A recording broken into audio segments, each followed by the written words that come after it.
تونس بفكر بحال الفكر ديال شنقريحة وتبون غريب.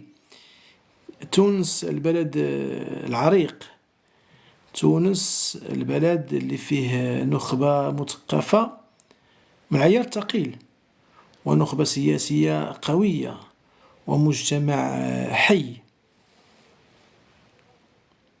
يعني مجتمع حي المجتمع التونسي، عكس المجتمع الجزائري، مجتمع منغلق.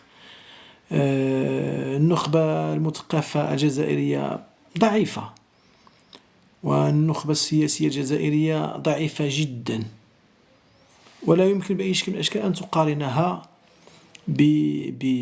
بتونس. تونس قرطاج، تونس تونس غير بورقيبة، تقارن العقلية ديال بورقيبة مع العقلية ديال بوخربة. لكن الظروف، وفرنسا